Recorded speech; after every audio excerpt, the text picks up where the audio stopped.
just give me a moment to start that.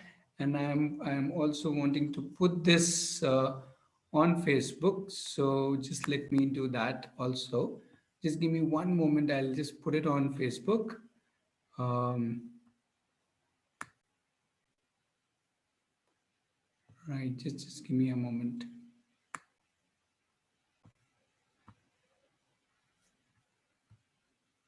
Okay.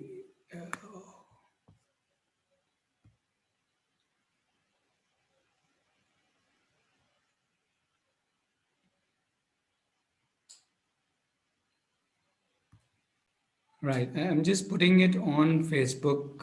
So just give me a moment. Going live on Facebook. Just taking a minute.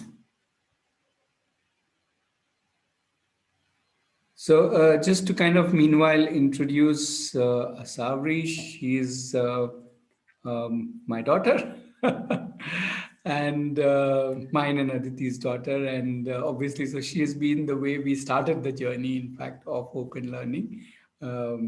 So yeah, um, uh, her journey has been so more than I don't know how much she learned. We learned a lot with her, and that's been the major takeaway for us. So much of learning of how a journey can happen. Um, and that is why we keep calling her for different webinars and keep sharing so that other people also get some idea about how one way of doing that is. Yeah. So yeah, okay, it's almost live. Just give me one more thing, just a few more seconds.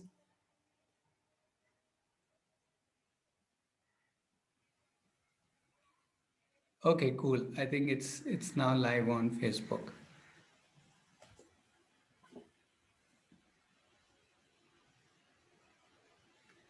Okay, yeah, okay. Vijay is saying let's not use this background. Yeah, I'm trying it for the first time. Okay, I can remove this background. Um, right, we're back to our normal background. Okay, that's pretty cool.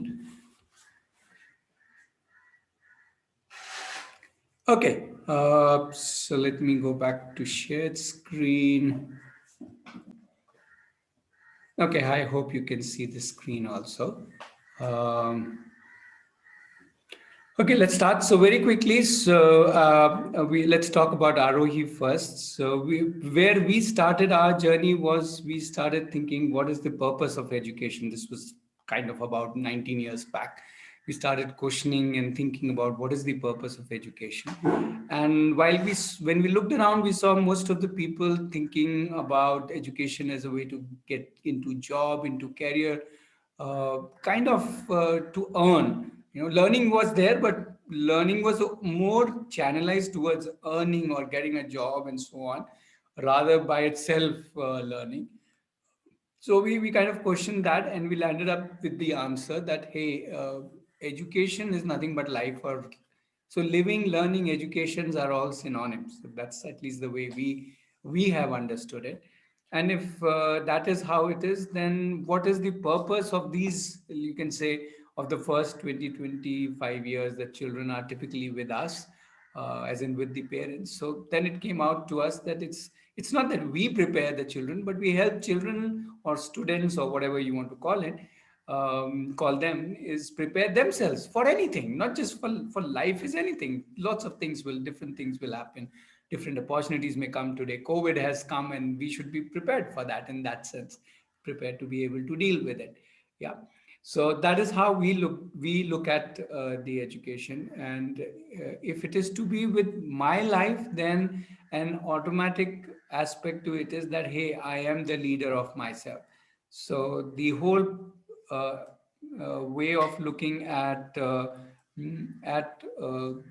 journey of life is that I am the leader, and that is how we looked at it, at least. So that's how that's what Arohi is all about, where the child is the leader of himself or herself. But the child is not alone. Not just the child has the family, which is a given, but the child also has a community. So the leadership works in the context of a lot many other children and adults and grandparents and lots of people around me. And that's the beauty of, you can say, learning within a group, when we interact and kind of learn and help each other and support each other. Yeah. So that's, in a very brief, that is what Arohi is. A space where child leads and himself or herself, and within the context of a community, so lives within a community which is there to interact, to learn, to collaborate, and so on. Yeah. So I want to show you a quick video, just a minute long video about Aarohi, made by one of the child of Aarohi, just to get you a glimpse of how life at Aarohi goes. Yeah, the slogan is "Go slow, Aarohi, life ahead." Yeah, let's watch.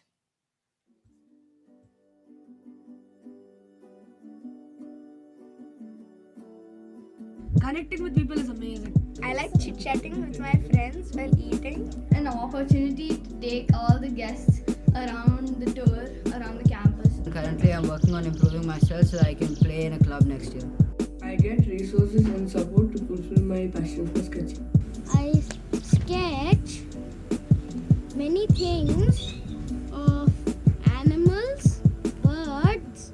In Aarohi, I am a guest and I can find my space here, pursuing my interest on upcycling. I drum to express my emotion and it makes me feel lighter. In bird watching, I learn a lot of things.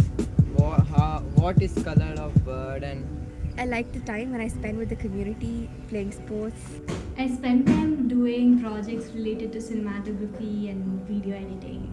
I like organizing trips in Aarohi क्योंकि I your opportunity is to organize trips. video making is awesome. It's productive and you get an awesome outcome. I like to do electrical work. I've put many. I connect with the planning here, gives me clarity. I like playing with the cats. I learn crochet and teach others crochet. எனக்கு சமைக்கிறதுக்கு இங்க ரொம்ப பிடிக்கும். All the resources here are new to me to explore.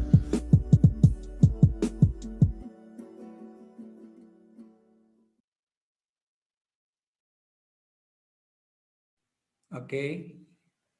So that was a quick introduction to Aarohi. Some of you might have seen this video. Yeah. Okay. So I now hand over to Asawari for her journey.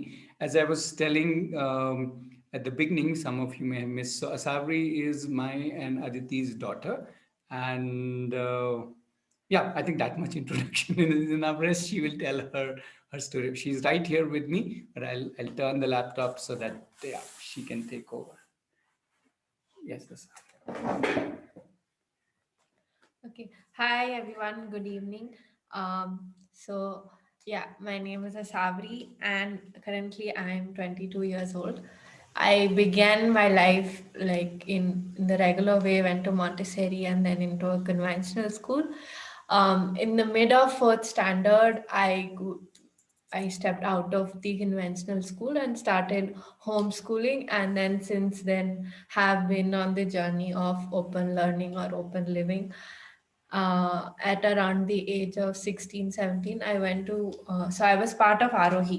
After around 6, 7 months, I stayed at home, and then I was part of Aarohi till almost 16, 17 years. And then when I was that age, I wanted to be with people of my age and explore in a different way. So I went to Swaraj University, which is an open learning space for youth in Udaipur. So I did their 2 years program over there in the Udaipur campus. And then for the next 2 years, I was in more of an exploration stage, trying to figure out what I want to do.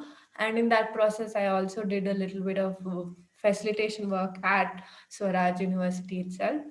And then last year in May 2019, I started Dhanak. So Dhanak comes out of my passion for environmental sustainability, and I make natural personal care products and I sell them. So this is like broadly my journey from birth to now of what I have done.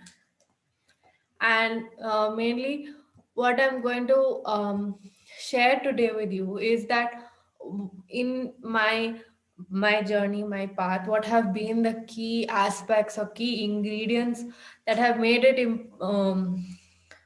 meaningful or important to me, and maybe through that also go a little more in detail as to what my journey has been. So, one of the biggest understanding or realization that I have got is that I have the choice to choose which path I want to walk. When I left school, then at the age of 10 years, the two paths came ahead. I can either choose the path of education in terms of going to school, college, and then getting a job, that kind of path that right now most of the world does.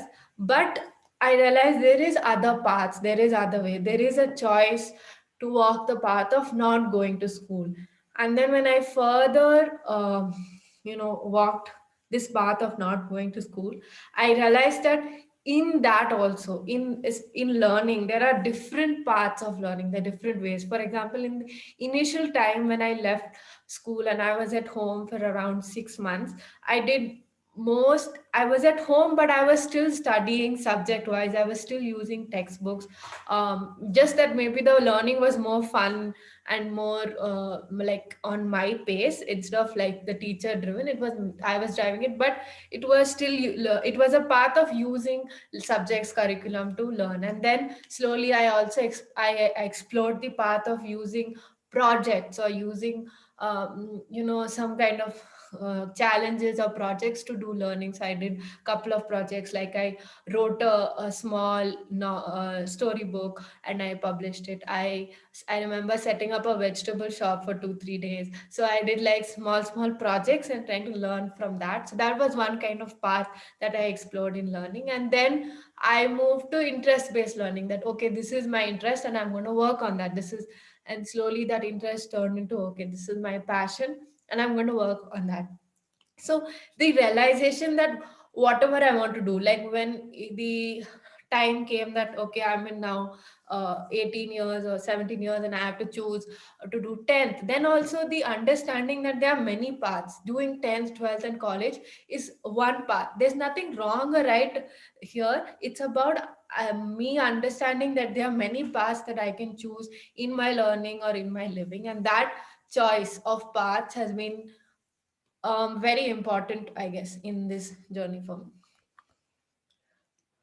The other aspect has been the abundance of opportunities. So, like for example, when I was 10 years, I used to love doing so many things. I used to love to dance. I used to love to paint. I used to love art and craft, model making.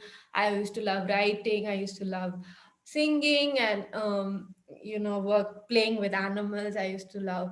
I mean, there's so many, and I realized that there's so many opportunities, there's so many things I can do, there's so many things I can explore. And what was beautiful was that there's nothing lower, there's nothing like, okay, if I'm choosing to do dance, that's not lower than choosing to learn maths, or that's not lower than explore doing a science experiment. So the abundance of opportunities and just just being able to explore and do what I want has been so I think that preparing myself to that has been so important, because now when COVID hit and I had to kind of, my business kind of closed down. And but it though of course the times had their own challenges, the life did not stop, and the continuing of learning, continuing of doing things during those few months where I did not have my work, I still had so much to do. I volunteered in an NGO. I was cooking more, I was baking more. There were so many I mean, the opportunities came started coming out, and realizing that there are so many different aspects that I can explore. There is abundance in so many things that I can do. So I think, and that is so important for me, because I know now that anytime in life, if I want to do anything, if I want, there's so much abundance of choices, there's so much abundance of opportunities that I can explore.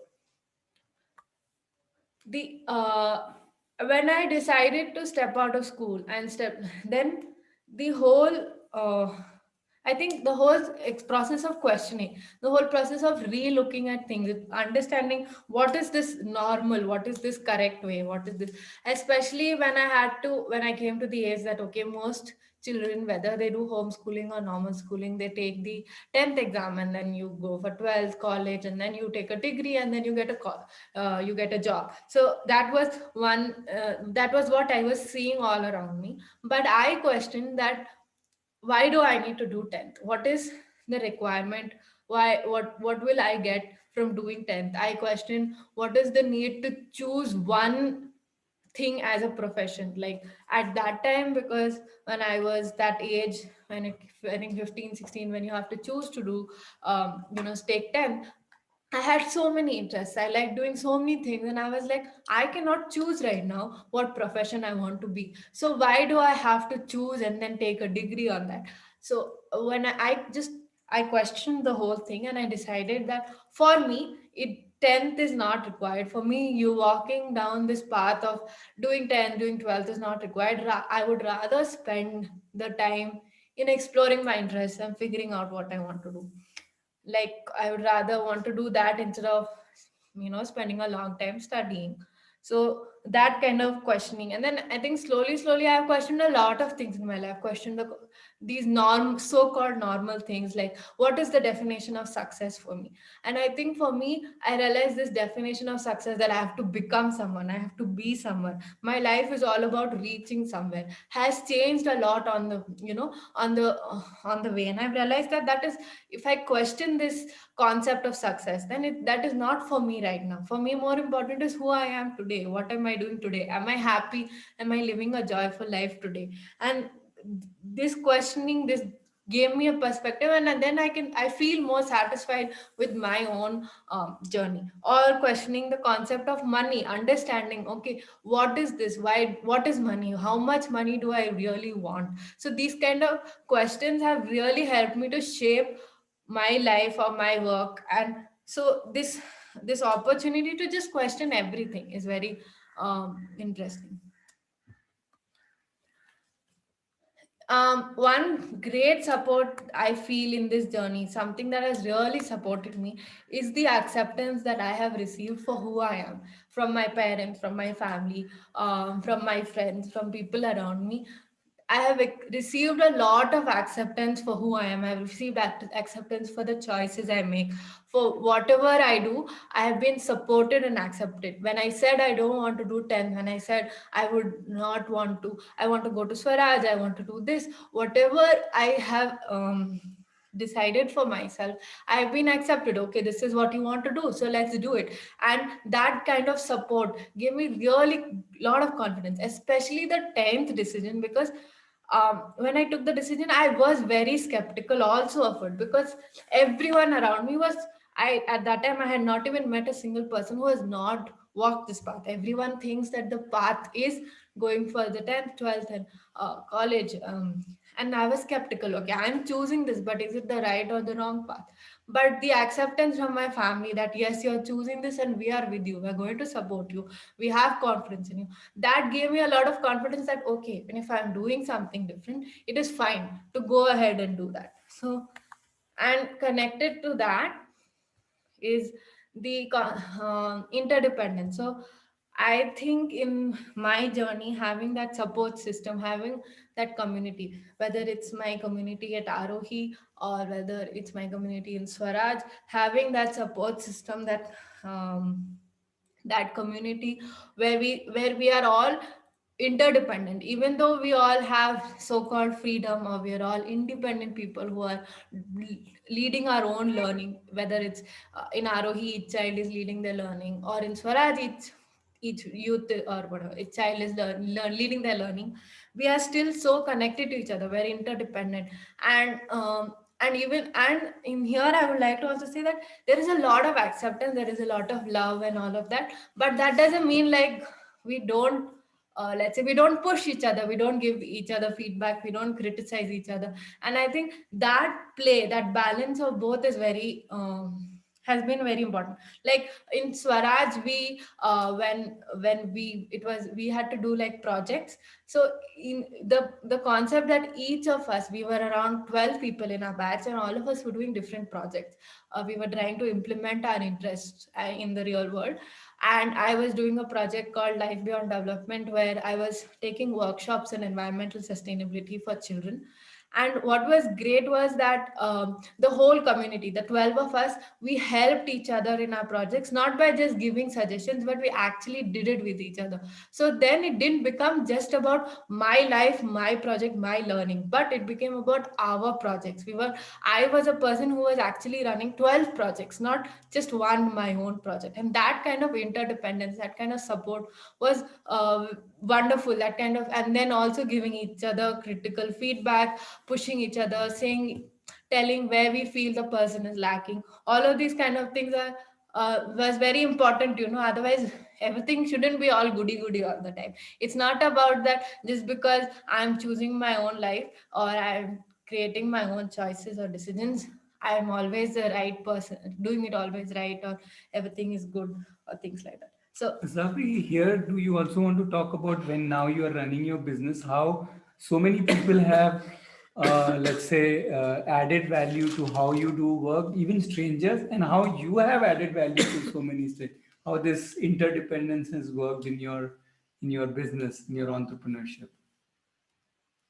yeah, I mean, when I since I've started Dhanak, I'm always reaching out to let's say like via social media. I would reach out to other people who are running similar businesses, or I've reached out to people in the Aarohi community a lot of times for help. Like, but recently I wanted to price my products, and I was confused, how do I do the pricing? And so I reached out that I need help, and one of the persons in the community spend time with me and explain to me how pricing happens. So I have received a lot of help from people, strangers and my own community. And I have also in the process realized that it's where a lot of people just need support, just need someone to share stuff with them, listen to them. So I've helped a lot of people to how can they start their own business, or whatever my experience of social media marketing is, or my recipes of making my products, because I feel like there's so much potential in this. So I kind of help people, and that's why a lot of strangers also approach me, and of course within the community also. So I think that kind of ecosystem is there. And uh, like I was saying, just because I'm choosing everything, or I'm doing whatever I want, doesn't mean everything happens perfectly. I think that is there. Whatever path we take, whatever choice we make, failing is very in whatever obvious part of life, I guess. I don't know the word here, but uh, like I think one of the most biggest, not I wouldn't say it's the biggest failure, but something that I remember very closely is that I when we when Aarohi moved to the village campus, I was part of the construction of the campus, and we were building a community kitchen. So I was kind of the main person in charge of that project of building the community kitchen here at the Aarohi campus. And it was a earth bag building. We were doing a new kind of construction. And this was at 13 years age. Yeah, okay. That time I was 13 years, and it was a new kind of construction. Of course, I had support, but everything I was doing, designing the building, teaching the laborers how to do that new kind of construction, taking care of procuring the material. It was like, I remember it was a very big project to have at that age, to have the responsibility of constructing a whole building was a big thing. And there were a lot of learnings, of course, and things like that. That too with a method that none of us knew. Yeah, so nobody really knew. It was a new method. Earthback construction was something, even my mother, who's an architect, for her also it was something that she was trying for the first time, and all of that. And we reached the level that next day we were going to put the roof on the structure. So that much the structure had come up, and next day the roof was going to come on the structure.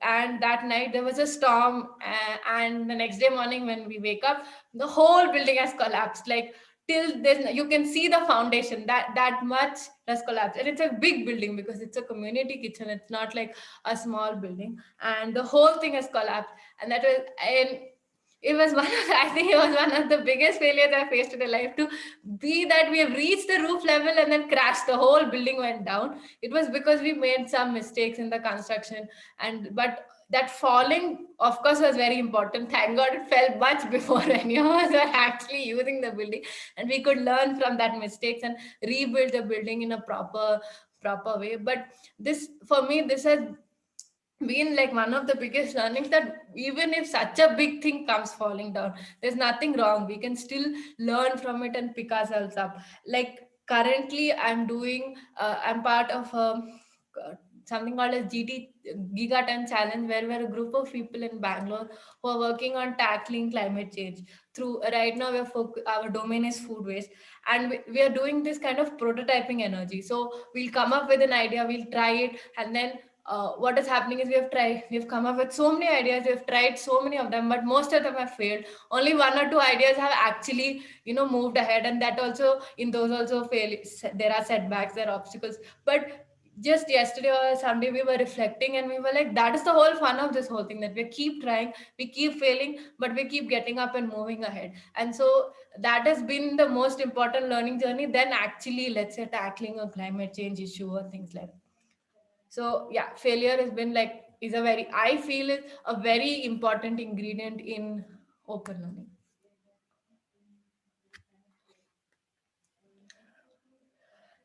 Then one tool that really supports me is reflection. In Because when I have decided, okay, I've decided today I want to do this, and in the end of the day, thinking, okay, what happened, what didn't happen, this on a daily basis. Then on a broader perspective, let's say weekly or monthly, or even reflecting on what are my life goals or what are my life plans and life visions, planning and reflection, this kind of tool has been, it's a very important, or important, I want to say, but great support to kind of learn. I mean, if you're failing, then learning from that comes only if I am reflecting on what are the mistakes or failures, or even if something is going well, reflecting on that has helped me to understand what is that. And before I started Dhanak, I was in this phase where I had no idea what I want to do. And I was just exploring, but nothing concrete was really happening. And I remember sitting down and kind of reviewing, okay, wait a second, what is happening in life? Where are we going? And that's when, like, my parents gave me the feedback that you need to pick something and dive deep into it. You're walking very shallow on your interest. So only because we did that review, we did that reflection, I was able to decide, okay, now instead of just being in exploration stage and just randomly doing stuff, let me pick one area and go deep in it. Of course, that time I decided that I would go deep into art. I'm a Zentangle artist, and I decided that I would make 1,000 paintings or something like that. I set a goal, and the idea was May 2019 I will start making lots of paintings. But of course, something happened over there, and instead of paintings, I'm making personal care products. But I think that review and reflection, that okay, now I'm in a point in time in life that I need to dive deep, that kind of reflection gave me direction and helped me to move forward.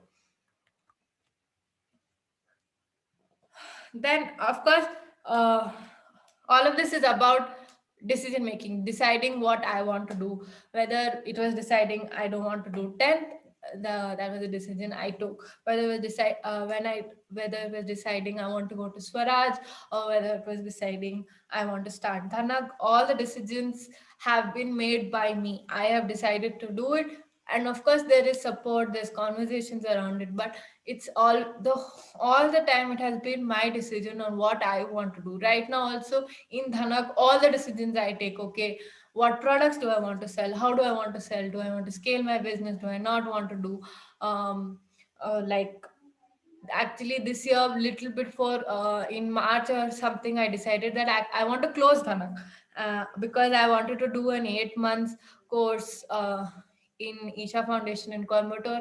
I wanted to spend some time in exploring spirituality and connecting and all that. Of course, that did not happen because of the COVID situation that came. But otherwise, I decided I want to close Dhanak, and then when the whole COVID thing happened, and that course that I wanted to go for did not happen, then I said, okay, fine, let's restart Dhanak. So all these kind of decisions are taken by me. I decide what I want to do and I do that. And of course, while I have the freedom, I have the the whole thing is in my hand. I'm the leader of my own life. The most important, I think, is that I am responsible also for all these decisions. When I'm choosing to let's say do dhanak, then I'm responsible for doing dhanak. I'm responsible for, if I'm choosing to make products and sell it, I'm responsible that in the end of the day I actually give the product to the customer, the product reaches the customer. Or for example, I have the freedom to I don't know what, I'm not getting any examples right now, but yeah, mainly it's about having the, I have the freedom, but I also am taking the responsibility of the decisions. Whether I fail or whether it happens, I succeed. I think that is not the point. But the point is that I am in charge, and I will take whatever the consequences of my decisions, whether good or bad, it is in my hand. And yeah, so I think for me, that I am the person who creates my life. I create my life. I create how I want to live. What is it that I want to do? How do I want to move ahead? Like right now what is happening is I'm running a business, and that is what I'm creating for myself, that I want to run a business, and that is how I want to manifest my passion of environmental sustainability.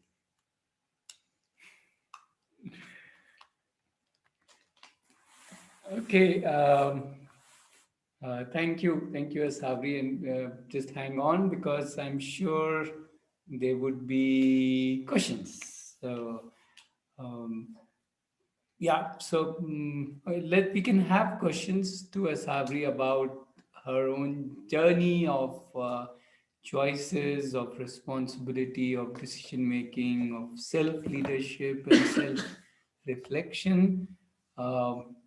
And so on, whatever she shared. So you can come on mic and share, ask questions. You can put it in chat. Any which way is fine. Uh, yeah.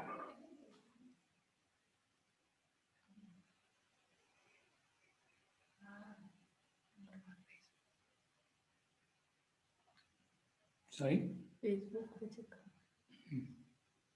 Hi, it's me, Pooja. Hi.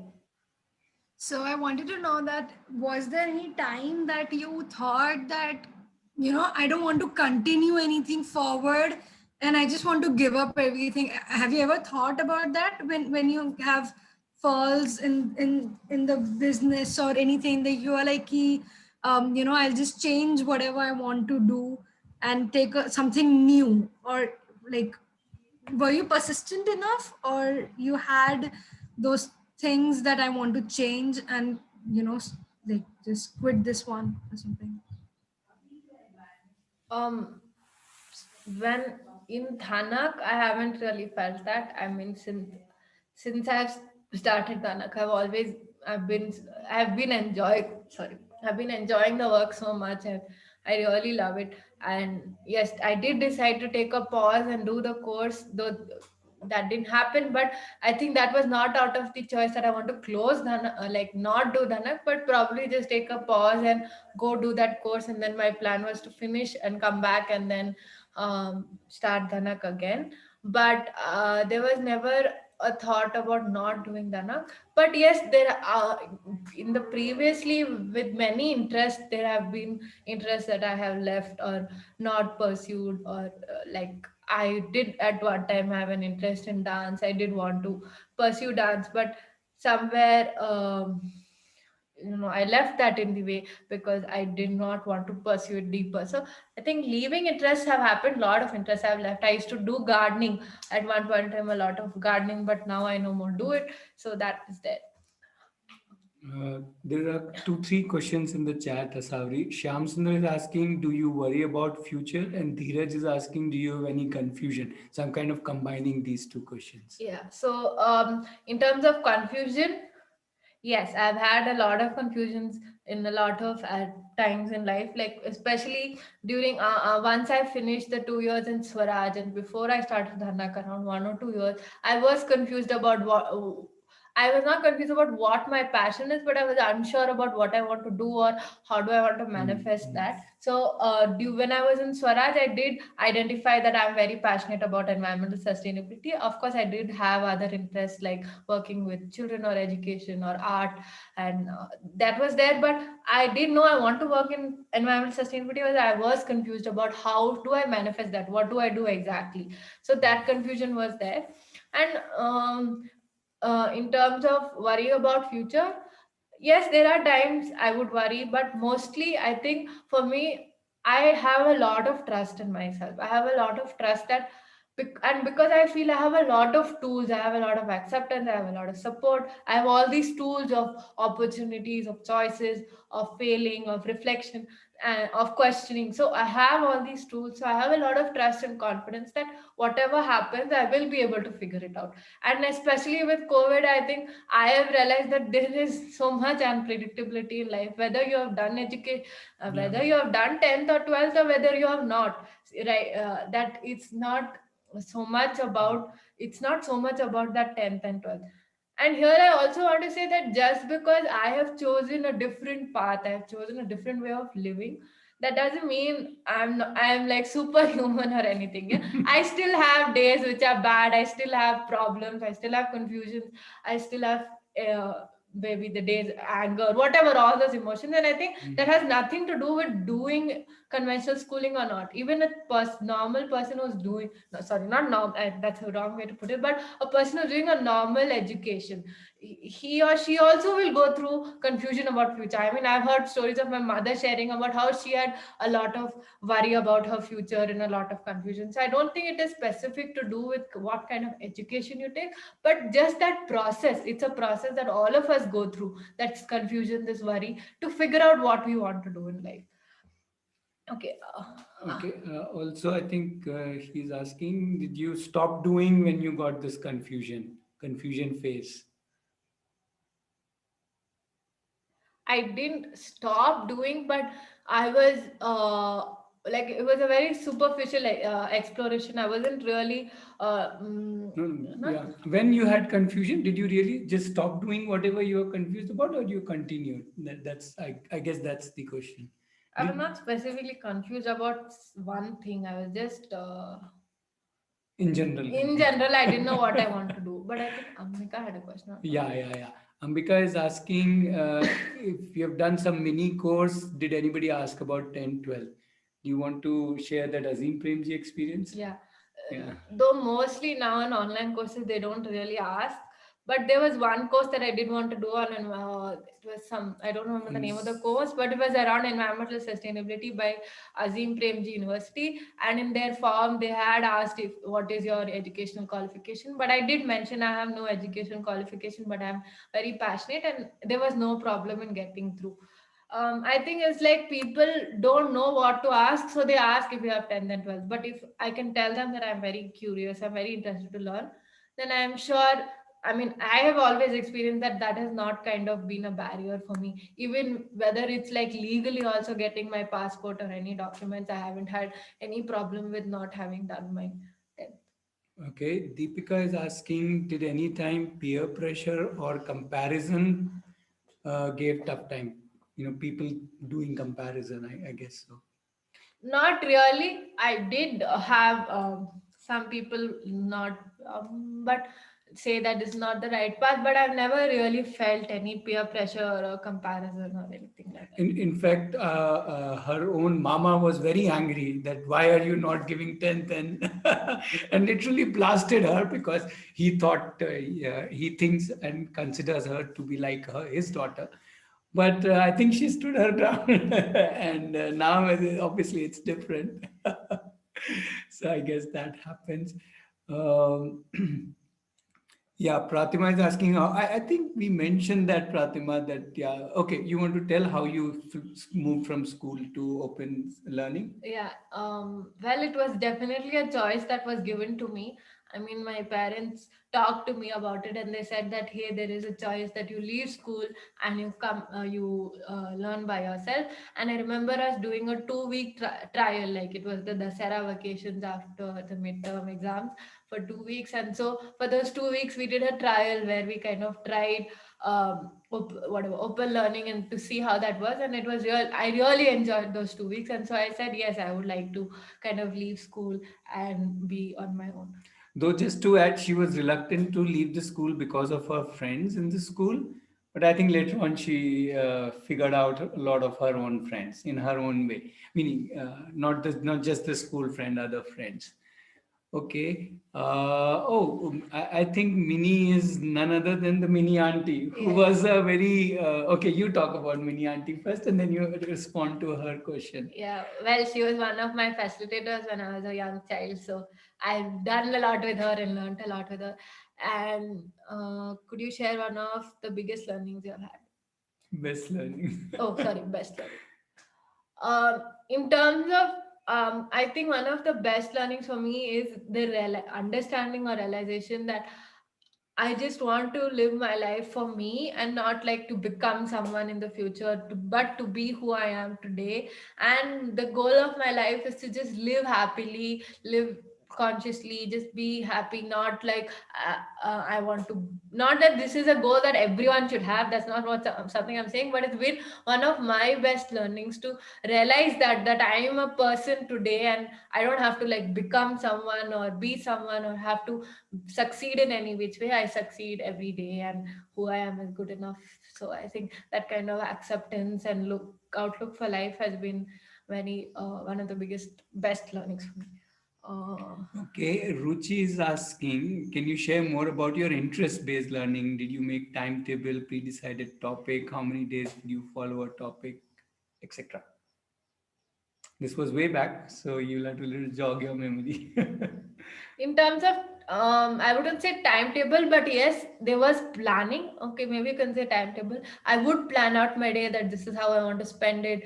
This is the things I want to do in this day, in this week, in this month. And initially, it was like my interest would change very fast. Like I remember for some time I was just interested in science. I learned atoms, and so I looked up some videos on atoms and something like that. But I think it was sorry but there was I cannot say that this specifically these many days I would follow a topic. It depends on the how much there is in the topic and how much interest I have. Certain amount of time I would maybe spend probably some things spend more time. Like I've spent a lot of time in art. I'm very interested in art, so spent a lot of time doing and learning art. But pre-decided, I mean, I don't know. Yeah, like planning is definitely a very important part, like planning my day, week, month, and so on. Yeah. Okay. Yeah. Any other question? Have I missed any question? If I've missed your question, please copy paste it back or please come on the mic. Checking.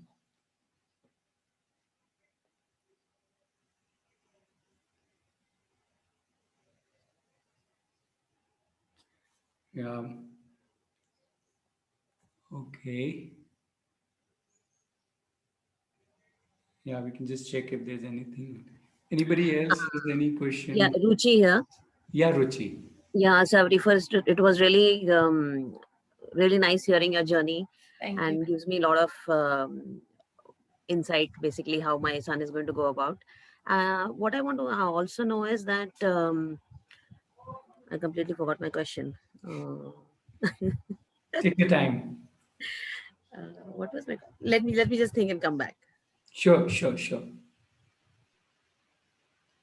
Yeah, number of other responses. Thanks, Sumi, Roli, Deepika. I think that they're the kind of, and yeah, like your story. Yeah. I'm back, Ruchi. Sure, Yeah. So what I Ruchi. wanted to know is, as you were saying, I'm asking you these questions. I know it's like it'll take time for you to think and let me know. But since my son is around 16, so around that phase of your life, as you say that you would choose a topic and all.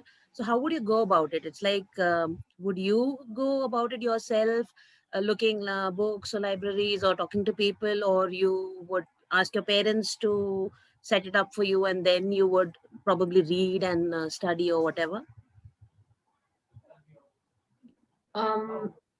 I would like even now I would reach out. I would let now internet is such a big resource, but yeah, I would decide a topic and go ahead. But of course, share that with my parents or the community, and then of course always their support of offering resources or yes, whatever offering opportunities is always there.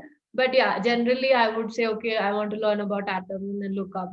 I'm just taking atoms as an example and then look up on the internet and I would decide how do I want to do it. I want to learn through videos, I want to read a book, or I want to learn from a person, or I want to do some experiments and learn it. So I would decide how I want to learn it. And of course, this always is shared with people, whether it's my facilitators or whether it's my parents, and they would of course offer support or resources anytime. Yeah. So one recent experience about a couple of years back, she said, "I'm doing business, so let me learn economics." And then for some reason, Savi thought that she needs to do 10th and 12th for doing economics. So she said, "Should I do that? Should I appear for 10th, 12th to do economics?" So we said, yeah, that's one way to do it. Another way is to just pick up some books and read about economics. There's some lovely books on economics. And I think she started reading some books, and I think whatever she needed at that moment to understand about economics, she has got. But I think more importantly, according to me, she got was that, okay, so I can continue to read more, and that can be just a source of learning. One doesn't have to go through a course or something like that. A book by or a set of books can itself be a lovely course in anything for that matter. Yeah, You want to talk about You have your own pace for doing that. You don't have to follow a course timetable, a curriculum. Yeah, like Right. in fact, I first picked up the NCRT textbooks and looked at the economics chapters, but I didn't like feel like I learned anything or it was not interesting. But then there are these books like I know I don't remember the other author, but one is like there's a book by Rupa Pai who she's written. So what do you want to know? Or some I don't know the title, but there are these books where they're like a lot of story based. And those I read one of those books and that was really fun because not only did I learn, it was very interesting to read. But of course, I'm not saying you don't have to learn from textbooks, but I'm just saying that I've kind of tried different things and figured out my own. Yeah, Purvi is asking at an early age of 9, how will the child be able to decide? So you were around 9, between 9 and 10 when you started open schooling. Would you like to share how were you deciding and how was it? Yeah. I mean, it will be the definitely he or she will be able to decide. Yeah, that's the biggest one. If you can reinforce that there is no issue with the will. And I think definitely anyone like because I have seen not just me but a lot of open learners around me of different ages and anybody even a young 1-year-old child or even lesser than that can decide what he or she wants to do. So that will so definitely anybody even you as an adult can decide and do whatever you want to do. In terms of making a schedule and following it, that's I think even adults can go wrong in making a schedule and following. So the expectation that a child will exactly follow a schedule is not like it's not a good not I don't what do you say not a good expectation I guess because even I don't always follow the schedule that I kind of create. And another one sitting here right next to her who never follows schedule. And perhaps I keep saying you are so much more disciplined, you are so much more planned, you are so much more focused and dedicated. I'm constantly getting inspired by her. Really, I'm just the opposite. For people who know me would nod their heads. Okay. Ambali is asking an interesting question. Have you missed the basics when you want to pursue higher studies? But you haven't pursued higher studies. Yeah. So Ambali, I guess an interesting question would be, what is this higher studies? Just by the word higher, is it higher in pedestal? Is it higher something out of my reach? I need a ladder to go and reach there. Is it really like that, or is it just learning at just different points of time? So I guess I would like you to think about it. And in that sense, there is no basics. You can start, if I today want to learn guitar, I would start from the very first thing. The teacher will tell me start from Sare, Gama, Pada, Ni, 7. That's the basic. But I can That's do that at the age of 52. I don't have to go back in my life and say, oh, I should have learned this when I was 10 years old. Okay, okay. But I was mentioning about the professional courses if you want to learn more about it in the future. But we'll be missing the basics in the what we have learned in the schools. We should have learned in the schools. Won't we be missing it? No, I disagree with that. Suppose a Savri or me today want to start becoming a coder and become in that sense, a computer specialist, let's call it, or whatever, IT guy. We can start today, and in few years, just by doing coding, by learning from scratch what is coding, can become coders. And same with you, Ambali. Even at this age, I'm assuming you don't know coding. If you start today, for 5 years, you will be good enough coder. Why do you need basics for that? You don't need any basics.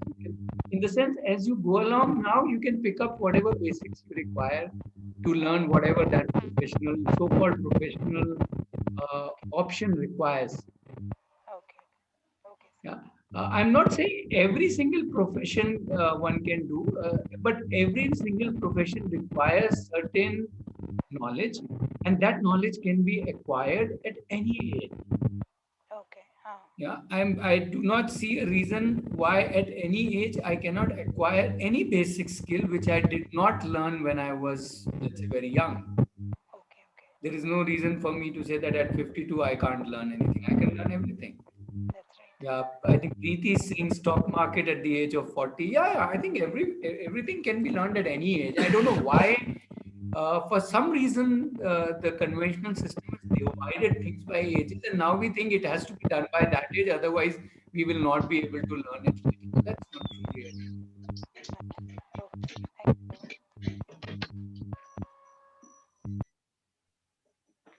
Messages. Yeah, some people have raised their hands, so you can just come on mic or type in the chat. You don't really need to raise your hand. Yeah. Hi, I'm Shri Kavya. My daughter is 9 years old. So again, I'm also contemplating between open learning and otherwise. So you have your journey, and it seems very remarkable. Um Basically, my question is, how much of your parents' involvement was required? I have challenges because I'm a single parent. Again, I have to go out to work, and sometimes I'm too tired after the whole day. I'm not able to be present all the time. Even if I'm around, sometimes I'm missing out. Right. So, how much of your parents' involvement was required for you? For support and to go ahead with whatever you're doing. That's my first question. You want to answer that Um, from your perspective? yeah, like I think it's not like I needed them to be needs or still need them to be there every day. But yes, definitely staying in touch, sharing what I'm doing and getting their feedback or support on a regular basis is there, but not that they have to do it every day. And generally, like for example, if I want to learn something, I wouldn't was not really depending on them. I would mostly just learn it on my own. So even when you were 9 and 10, and even when we had just moved out of the school, you were only at home. You did not even have Aarohi community at that time. What I remember was you would hardly need us in that sense. Meaning, yes, we were there in terms of we were doing our thing and she was doing her thing. So just like in your case, you are doing your things and your child would be doing her things. So yeah, so I guess it is not about time. It is not about anything. It's just about the relationship Yeah. being there for each other. I think that's how it is. At least that's how I've seen it. Dwiji wants to add about the professional courses and basic education. Dwiji, right now, please add. No, let's not wait till the end of She the. had one more question. Okay, yeah. Okay, so let's take Sri Kavya's second question. Then, Dwiji, please add about the professional courses. Yeah, It's yeah. okay. It's okay. Vijay can go ahead, and then maybe I can get back. It's fine. Okay. I would like to listen more, so that's fine. Sure. But I do have a question, so I want to finish that before the session ends. Though. Yeah. No, the session is not ending till we answer all your courses. Thank you. Questions. Sorry. Yeah. Thank you. Your camera needs slight adjustment. You are just. We can only see. Now we can see. So Dwiji is one of Aarohi parents and a very valued member of our community. Everybody is a valued member, but I say that for everybody. Okay. Yeah. Dwiji, would love to hear you. So, just that, when we think of professional courses, I mean, you think of any professional course, you always start with a spectrum of different courses that you study for that certificate. And then as you grow further, you narrow down and then, you specialize for a year or so. And if you think of any of the professional courses, they always culminate with an internship kind of thing or a project work that you need to do, right? So effectively, what we are seeing there is that I'm involved with a lot of these youngsters coming into colleges and various professional courses. Even after going through the regular schooling, they don't have basic education. They don't have the skill sets that you would expect them to have in order to successfully complete this course. So going through conventional education does not guarantee that you have what is needed to become that professional. So the need for ways to rethink professional education is beyond just open learning. So I just wanted to put that out. Ki just because what the certificates do is that it gives you this chap, right? कि तुम अंदर आ सकते हो. But then, I mean, when I was studying 20 years ago, 25 years ago, I did not have qualifications because I would write 2 or 3 applications and then they would say, "Acha, theek hai, isme aa jao." So it's about how we approach these things and how confident we are, and you can see the confidence in Asawari's, how she's talking and sharing. So yeah, just that. Thank you. Thanks, Vijay. I think that's a very valid point. Yeah. Even after education, we are not necessarily ready for the job. Yeah. Okay, we will come back to Shrikavya, then we'll take Deepika's and Ruchi's question. Yeah, Shrikavya. So another thing is my daughter is very much of an observer, and she processes in her own pace. And at times even I'm not able to get to know whether she's really doing something productive or no. So we have little arguments about it. But I see her doing things by her own self. But I also see her being a lot aloof. There are things when she's focused, she's like totally into it. There are things again, she's like here, there, everywhere, like a monkey. But what about your social life? Like having a group of friends, because as humans, we do need a social life to be comfortable, um, you know, um, to be able to discuss with other friends. You also moved from the so-called conventional system to open learning. How did you manage with your friends? So my daughter again has like the girls group and very close. The pandemic itself has brought distance between them. How did you manage your social life basically? And being aloof, I feel it's okay, but again, I don't know. So there are different theories. So I'm not able to be at peace because I grew up in the conventional system. So it's a little difficult as a mother for me, because I don't want to in after 10 years or at some point, parents do feel bad. Oh shit, because of us, the child is in so and so state or whatever. So there's a lot which goes in my head, so I don't know exactly how to take a decision for her or how to support this whole thing. So, I think one more important insight for me in this journey has been that everyone's unique. So when you're asking about social life, or she's more an observer or whatever, everyone is unique. So just what worked for me doesn't necessarily have to work for her or anybody else. And in terms of social life, another thing that I have questioned or has naturally been questioned in this journey is the fact that I have to have friends of my own age, or I have to have friends, or I have to have a lot of friends. All of these kind of concepts kind of work on question. Initially, for a long time, I had friends who were much younger than me, but I was very happy with having that age group of friends and me, enjoying with them. And then later on, when I felt the need to have friends of my age, I went and seeked that out, and I got that kind of support system. And so I feel like it's not that just because you go to school you will have friends. If when you're not going to school, if you want friends, you will get it. If you suppose you're hungry, you want to eat, you'll go eat. So if you want friends, you have the need, you're feeling lonely, you will find friends, because friends have nothing to do with school. They're friends everywhere. And a lot of people after school also, once you come out of school also, you have friends. So in terms of social life, I think there's no problem or there's no difference between that. Yeah, yeah. I just want to add here, which you kind of touched upon, that somehow we think friendship is about age. It's about it's the schooling system put all the 10-year-olds together and 15 years old together and saying now make friends only amongst your age group. But that's not true. Check out siblings. Siblings can have 4-year difference and they can still be best of the friends to each other. So what I'm trying to say is that friendship isn't about age, and uh, and when you work with that outlook that anybody can be a friend, and different people will be different flavors of friend, then you have so many people as your friends, and so many of opportunities there. Also, this whole thing that you were saying, that at the end of whatever, after 10 years you will think whether I took the right decision or not. So please realize that there is no such thing as right decision, right?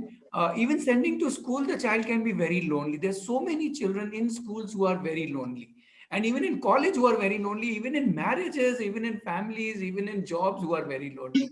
So it's not about a decision, it's about the relationship. It's about how I can walk along the child so that the child and me are communicating, connecting, reflecting with each other at different points of time on a regular basis, so that whatever is the child's needs and whatever is my need, in a way I'm also answering Ruchi's question. So as a dad, if I have a need, and if a child, daughter, she has a need, are we constantly communicating with each other, connecting, reflecting together? It's not about a project, Ruchi. It's not about learning a topic. It's not about handling her or handling a situation. It's about none of those. It's about a continuous kind of journey together. We are like co-passengers in the same in similar trains, and hence we take care of each other, connect, constantly talk, pull, push, challenge, poke, punch, laugh together, and so on and so forth, right? So it's a journey together. No, it's not about one thing or the other. It's neither about friendship nor about a task, not about anything actually. All right. That's the way we look at it. I hope that kind of answers, but you can re-question it if some part is not answered. All right. Yeah, thank you. Asabdi, Deepika also has a question. Yeah, Dheeraj maybe next. Deepika has a question. How do you handle fears of survival and money matters? Uh, that's the question.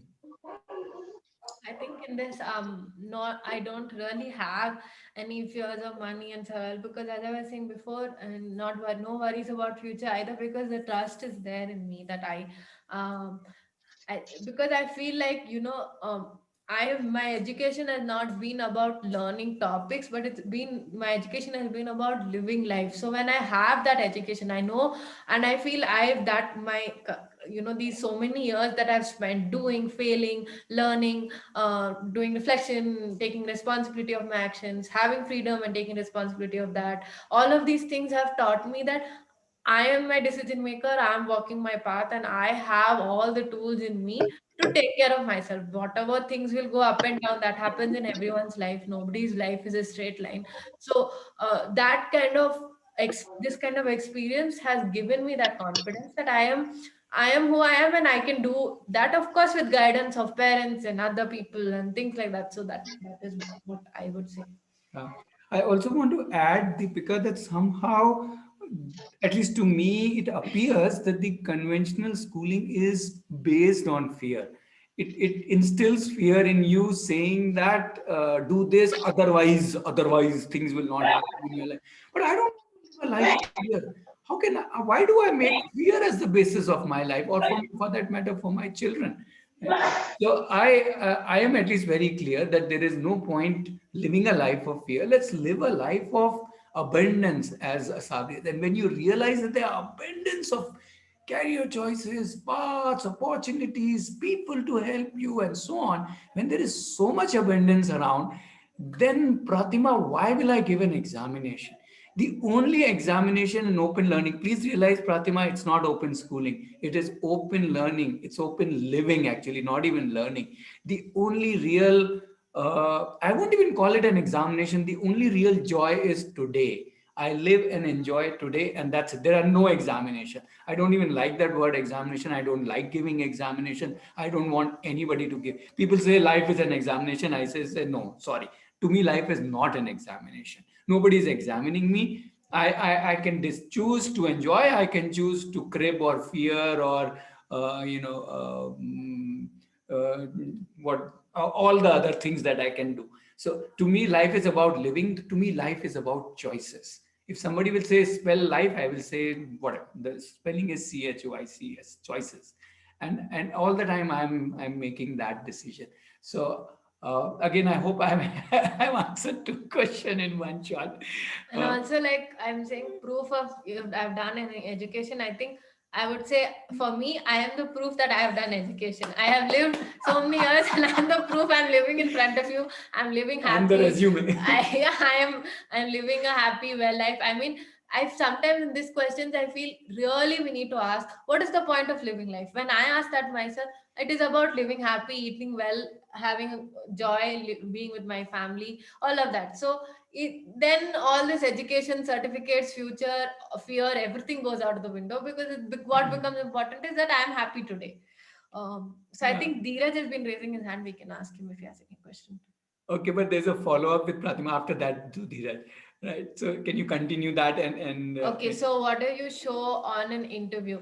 So of course, if you need to apply for a job, then uh, I have a portfolio because a lot of this so open learning is all about a lot of experiential based. So when you can show when you show your passion, you show your experience, and just because we're doing open learning doesn't mean we don't have knowledge. Like for example, I recently did a course on Ayurvedic cosmetology. So because I'm into making personal care products, I wanted to gain deeper knowledge about what is all of this. So I did that course. So there's nothing like I don't have the knowledge, and so I show this to the person that I have knowledge, I have skills, I have experience, I have passion. And in this, this is what my father says, and I always find it interesting. Suppose you were a person who's giving a job, and there are 10 people who come, and in the all of them show, they have I have this certificate, I have that certificate, I passed this 10th, and the 11th person comes and says, I love this job. Let's say you're interviewing for a receptionist, for example, and I come to you and say, I love being a receptionist. I want to do I have this understanding, I have these strengths. Then who would you hire? Would you hire someone who has had a certificate or someone who wants to do the job? And can show you experiences, how Yeah. I've handled things, how so that becomes more important, Pratima, that when you go for an interview, you don't show resume, you show yourself. You show what is it, that how have you lived your life, how every day was a decision, how every day was driven by you. When you show that leadership, I think, and obviously you have to show the domain knowledge. I'm not trying to say that you can go for a job just on the basis of that you are an open learner.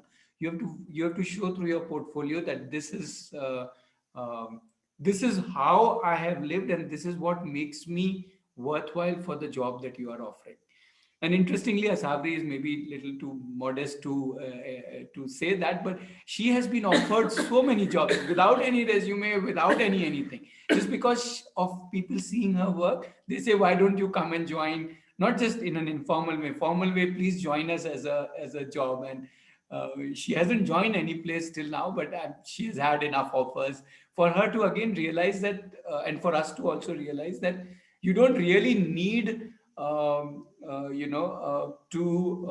have a certificate or even to appear for an interview, right? I tell children this, that your work should be such that people will already see you and then they will say we want you, not even an interview required.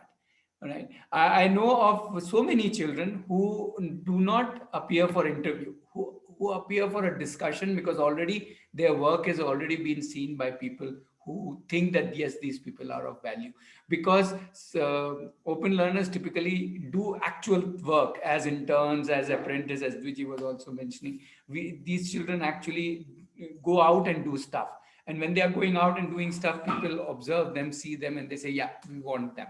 So it actually works like that. Okay, yeah, I think Dheeraj wants to say something. His hand is raised from a long time. Apologies to Dheeraj. You can share now.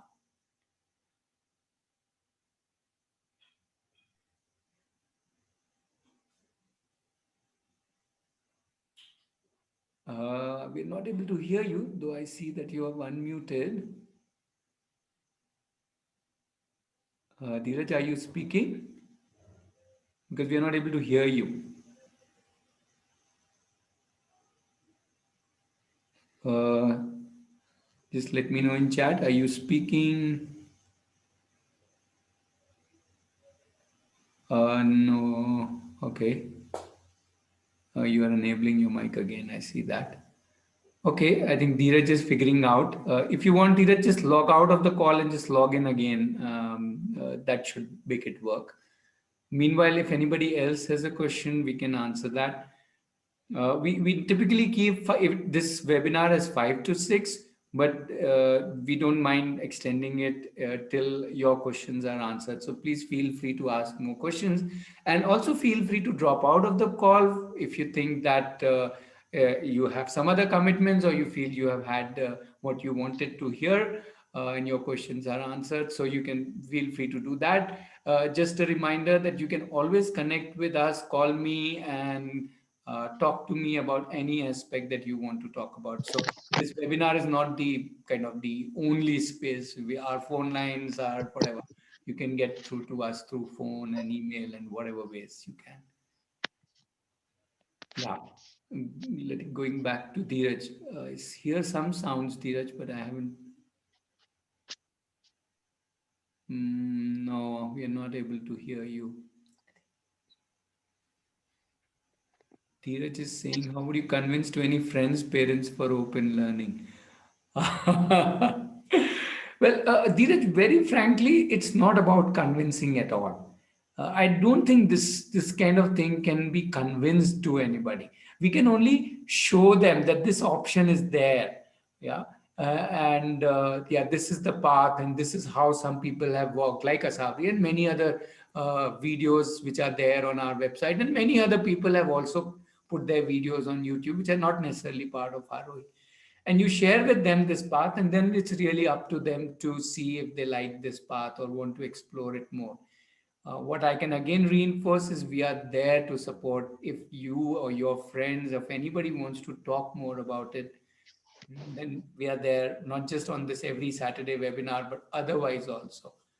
But at least I have never tried convincing anybody. We can only offer what we have seen and what we have learned.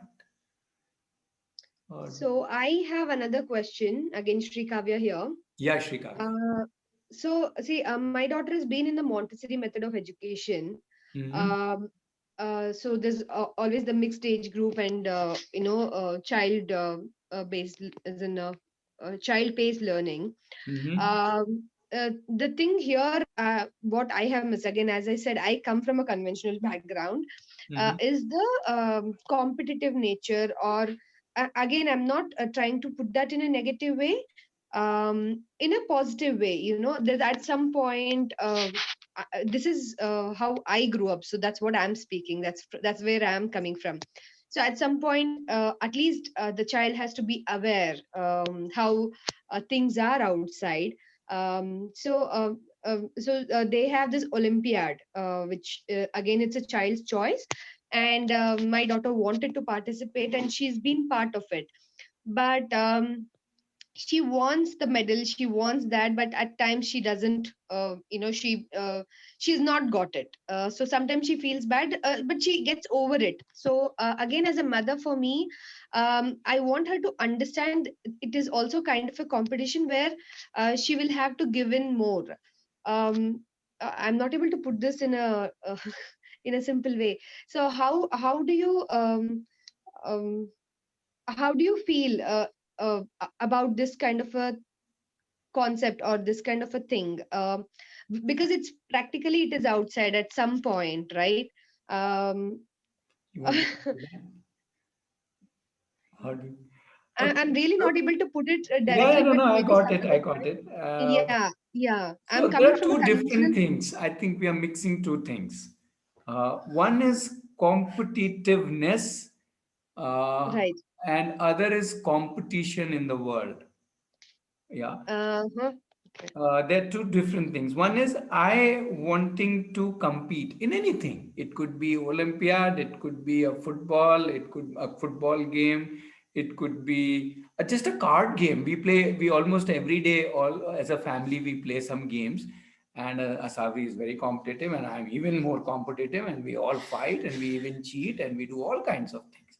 Now that is being competitive, right? I am competitive, right? Which is just a nature, which is just not even a nature, which is just a fun thing.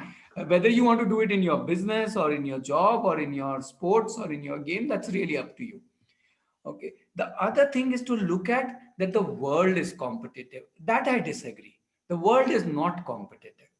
And the world is how it is. If we want to see the world as competitive, it will be competitive for you. If you want to see the world as cooperative, actually, the interdependence slide underlines that. Asavri did talk about interdependence. I think the world is not competitive. My milkman is not competing with me. Okay, my anybody, and I'm not competing with anybody. Nobody is competing with me, right?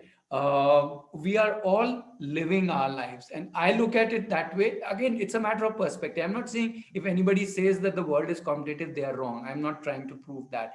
All I'm saying is it's a perspective that you hold. As far as I know, Asavri does not think that the world is competitive. I think she thinks that the world is cooperative. That's her point of view, which happens to be similar to mine, but that's only a matter of we two having this. Uh, uh, so I hope you're able to differentiate between the two.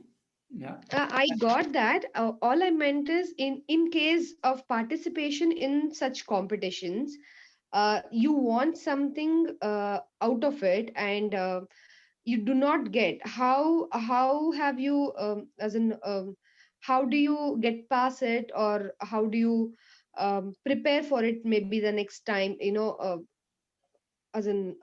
Yeah, but Uh, that's first of all, that's got nothing to do with open learning. That comes in okay. everybody's life. If I choose to be part of something where there is a first prize, there is a gold medal, then I have to handle it, right?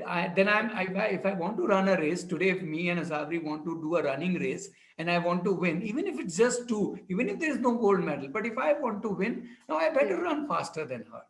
And if she Right. runs faster than me and she beats me, I have to handle it. It's got, what I'm trying to say, Sri Kavya, it's got nothing to do with open learning. That's part of life. Wherever you want, you choose to be competitive. As I said again, whether it's a cards game, whether it's a race that we want to run, whether it's an Olympiad, whether it's anything. If you want to run a race, right, you have made a choice, right? And you have made a decision to run that race. Your daughter has made a decision to participate in the Olympiad. She will have to take care of the consequences, that she may win, she may not win. And that's part of the part of participating in a competitive thing. And you can choose to be not participative, you can choose to be not in the race, and you can say, in fact, I had a bumper sticker in my car earlier. That sticker is gone now, long long back, which used to say that you can't beat me. The second line was, I ain't running no race. Mm, Because I'm not running any race, you can't beat me. So it's a right. personal choice. The moment I say I want to run a race, I should be knowing that I may get beaten, and then I have to deal with the, let's say, the emotions or the thought process which comes Right. because of that. But that's got, it's by itself, it's got nothing to do with the open learning or anything. Okay. Yeah, I can be competitive in anything. Even at an 80-year-old, as an 80-year-old, I can say I'm participating in an 80-year-old race, a race for 80-year-olds, and I can see whether I'm coming first or not. And I can be disappointed if I not get any prize. All right. Yeah, so I'm just trying to, first of all, it's disconnected with the open learning, and it's part of life as much as anything else is part of life. Yeah. Thank you. Sure.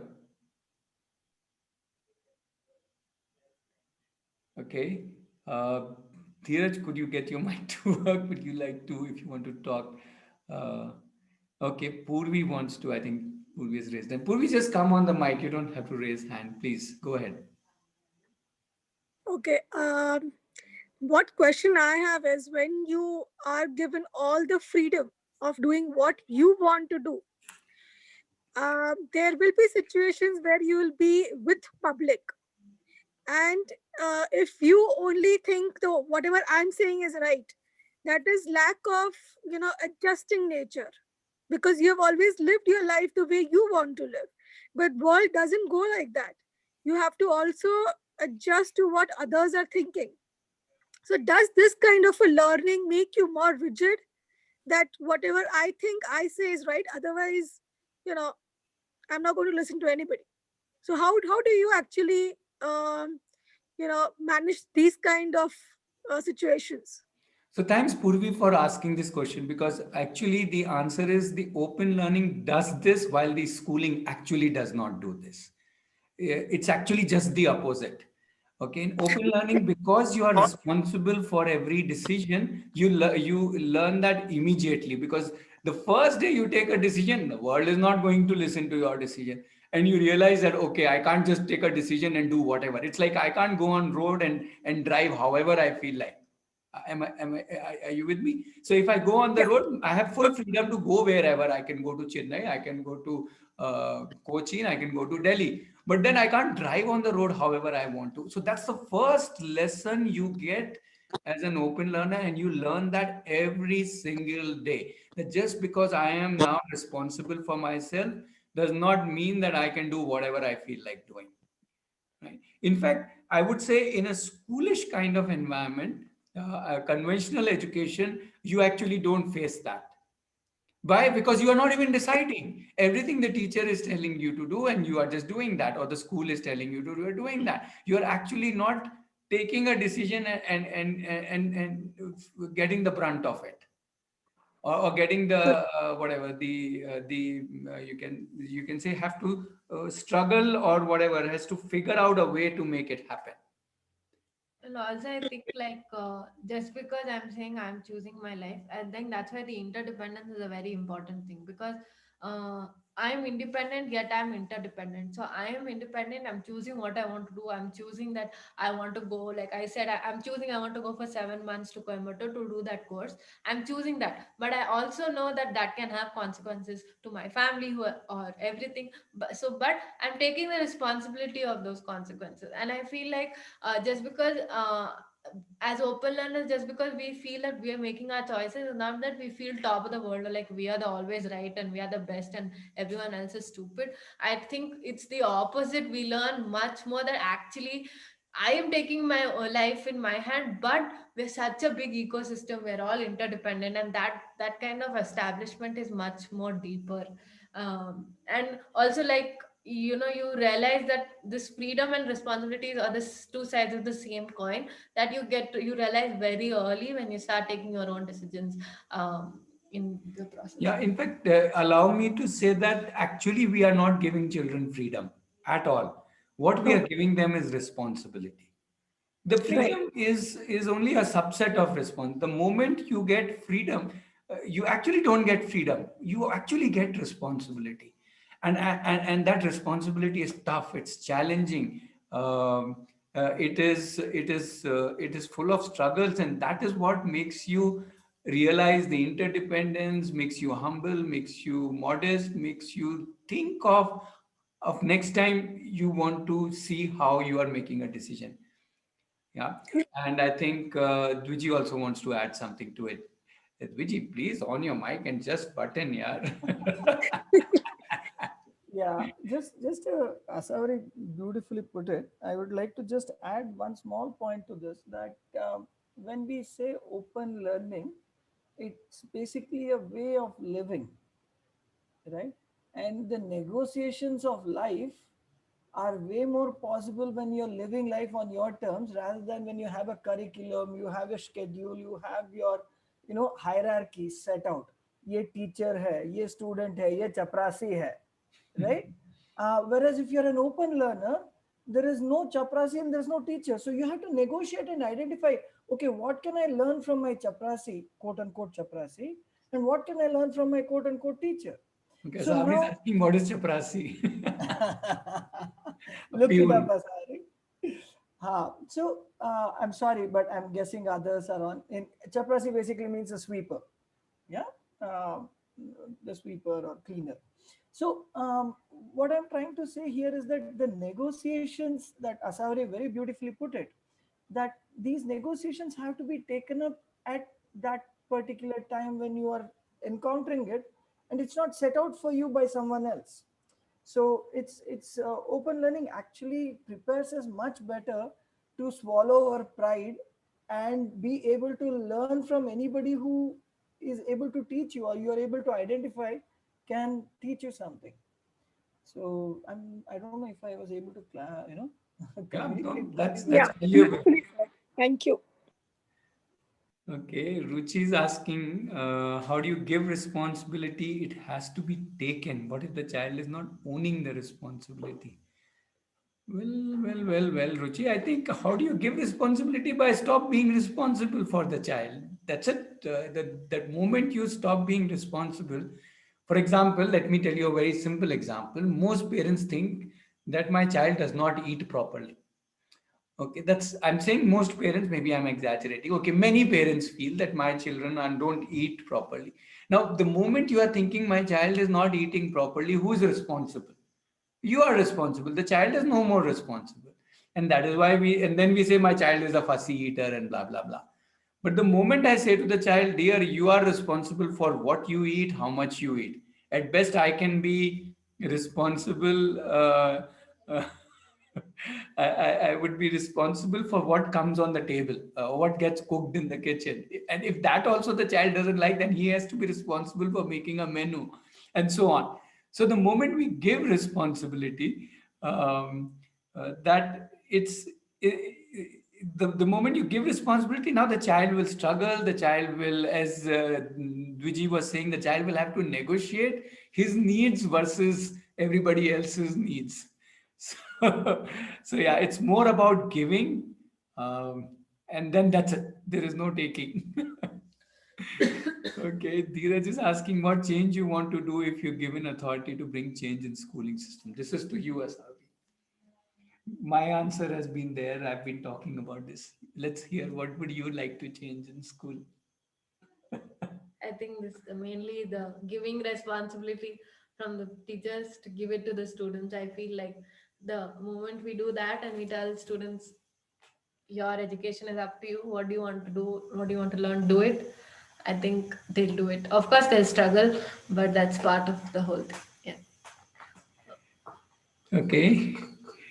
I don't know, Dheeraj, if that answers your question. Yeah, I would, if I want to add to this, I would convert schools into communities where there is no hierarchy, as Dviji was mentioning. Remove the hierarchy, where everybody is a sweeper and everybody is a learner and everybody is a teacher and everybody is a principal. And if everybody is everything, then it becomes a community and then we take it from there. Right? So if you ask me, that's how I would look at it. It's very much doable, and one just have to want to do that. Yeah.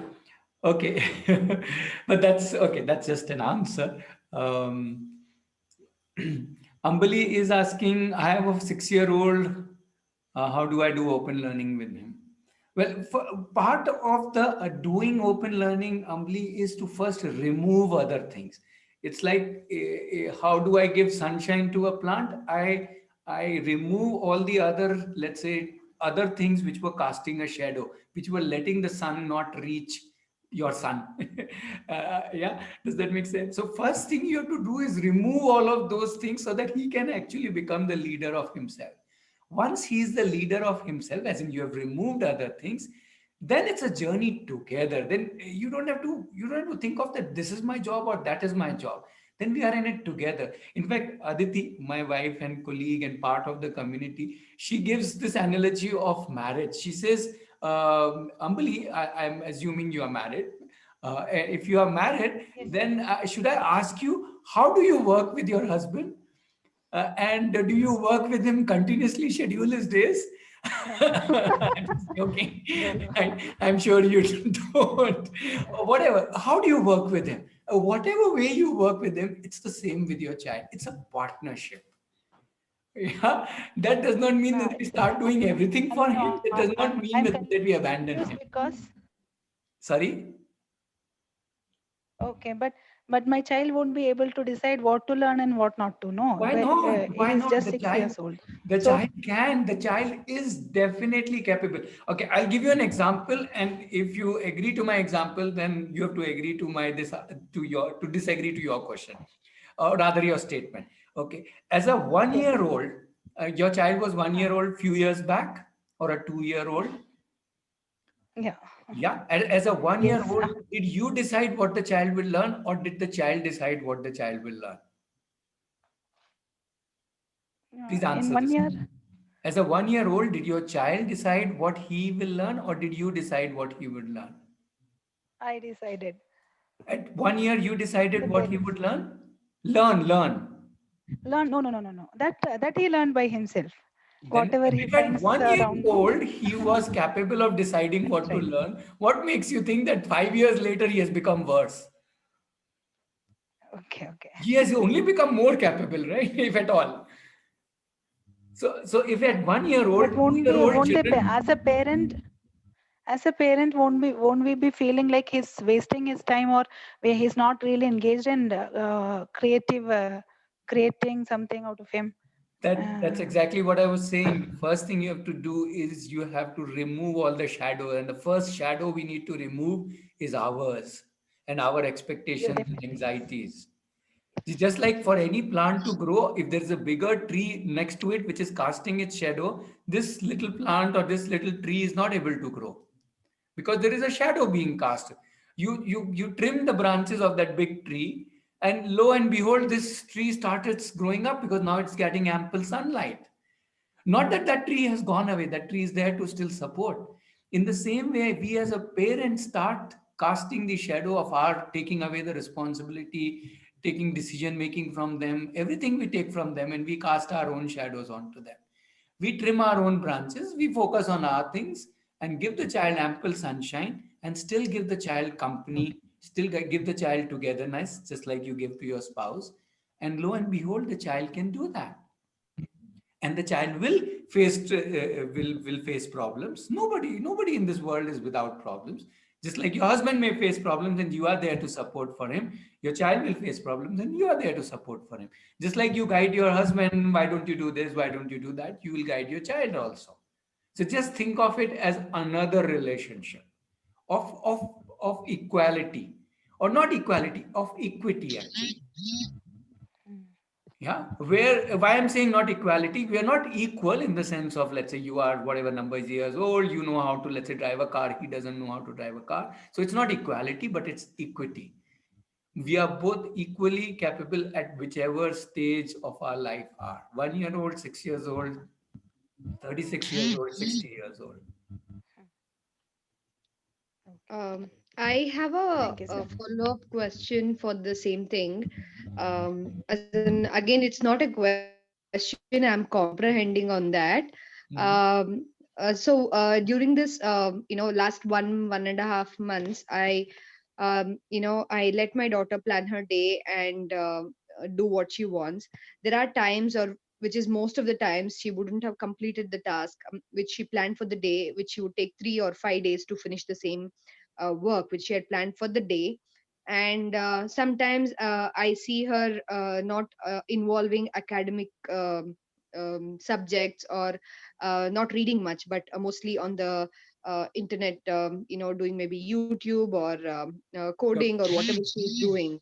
Uh, ha- isn't it I understand at any age you can learn anything, but as a parent it is difficult to to control my anxiety, so that kind of overshadows what I want for her. How do I or how can I be a better support in during those days, in if and when she gets into open learning?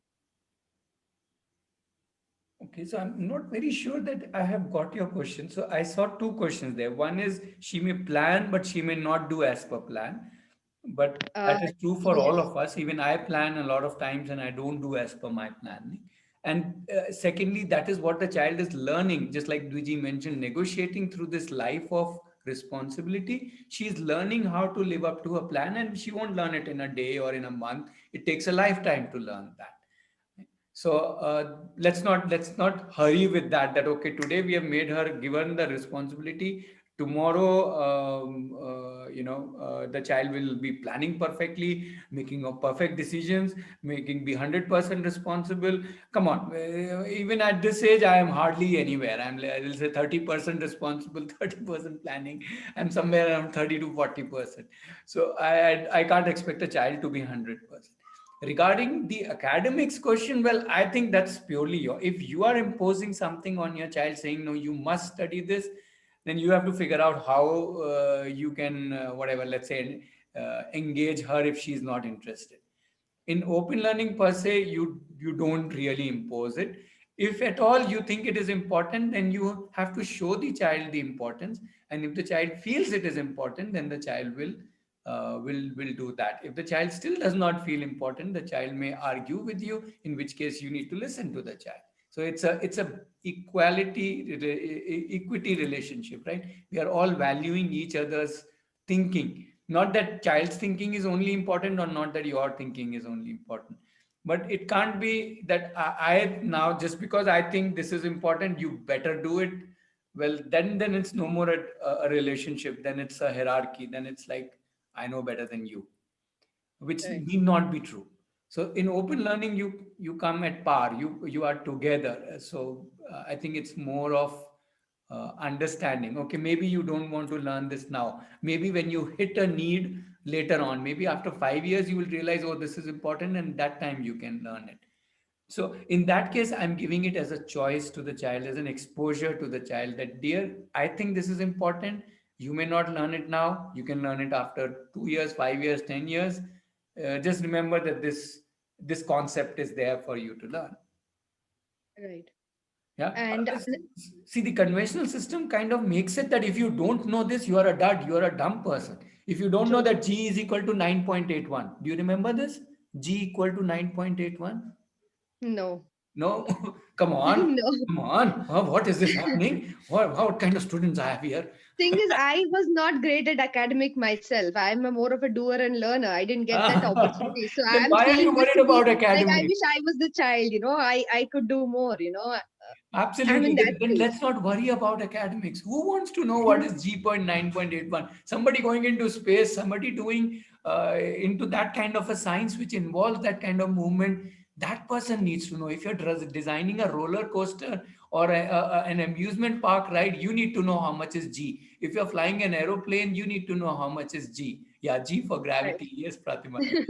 But really, if I'm an let's say a fashion designer, I don't need to know how much is G is equal to 9.81. Sabi, you know what is True. G? She doesn't know. Not that I know. But I know different G. I know Ambali G. I know Sri Kavya G. I know the other G, which is far more important. Pratima G. Right.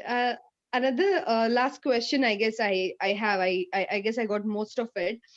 Is say now we take the decision of shifting her, transitioning her from whatever wherever she is to open learning, which Hmm. I'm kind of completely sold out right now. Hmm. The say at one point, she wants to get back to school, or uh, Yeah. a decision like that, Yeah. again, the NCRT method, or 10th and 12th, choosing to give an Sure, exam, sure, it's all there. sure. At some point, if she wants to get back to school, Yeah, yeah. how is that going to It's be? very easy. Also, It's very easy. uh, she will not, as in right now she is in school, so she's in fourth grade, next she'll go to fifth grade, it goes on, right? And from open learning to the schooling, say right now she's 9, maybe at the age of 13 she wants to get back to schooling, Yeah, 13, whichever 15, 17, 20, any age she can get back to the conventional system. There's but she absolutely would no not problem. be able to, as in one thing, I don't know academically how they would analyze, that is one thing, and second thing, how would they put her in the grade which she is supposed to be, or Yeah, how typically would they that would. transition? Yeah, I will answer that question because there have been so many children who have gone back to conventional education at different points of time, right from at third standard, at fifth standard, eighth standard, 10th standard, and so on, 11th standard. So first of all, the schools will evaluate based on your age. That is how they are supposed to evaluate. They may ask for an examination, which legally they are not supposed to, but they still do it. They get away by doing it. Okay, they may ask for a test or an examination, and obviously, if your child is deciding to go back to the school, the child will need to prepare for few months to be able to do that, and the children are able to do that. There's so many experiences. In fact, in our recording itself, one of the Saturday webinar, there are two twins from, obviously twins are two. So the twins from Lucknow, Ansh and Radhika. They are both open learners. Ansh wanted to go back to school at the class of seventh. Okay, seventh or eighth, I'm forgetting now. Radhika did not. So Radhika has not gone back to school. She continues to be an open learner. But Ansh, the twin brother, he wanted to go back to who he wanted to go to school. That too, he chose a very so-called prestigious school in Lucknow, and he prepared for it, and he had to give a test to get into the school, and he went into the school. So if you So to listen to the same grade. their webinar, which is there in the recordings on the website and on the YouTube channel, you can just Google for Ansh and Radhika. Ansh is the boy's name. He is telling that I prepared for 4 5 months and I could do that. So it's no big deal. So anybody can do that. That's not a so worry. it so it would be to the same grade, say in Yes, yes, yes. Age wise, okay. it is by age. See, the law says two things. One is if a child comes to you, as in the school, the law is for the schools. So the law says to the school, if a child comes to your school, you have to take the child by the age, by the calculation of the age. That's number one, and you have to take the child. There is actually the law does not the law prohibits from an examination or a testing. That's, as I said, that's another thing that schools do it. But the law clearly prohibits that there is no kind of evaluation. You are bound to take the child into the school. That's the school's responsibility, not the child's responsibility to prove that I'm good for a school. It's the school's responsibility now to make him to catch up. So Okay, if so if they you want, don't you know can go and certain, cite the law. The law is RTE. You can please go and read it and cite it if you need to. But there's no need. The children will they all go back. There's not even a single child who wanted to go back to school and could not. Not even one case. Sorry. Yeah, or you can just choose to give an NIOS examination, which anyway does not require anything, right, no certification, nothing. So you can give that at the 10th and then give again at 12th and go into the college. So right, going back is absolutely no issue at all. okay, thank you.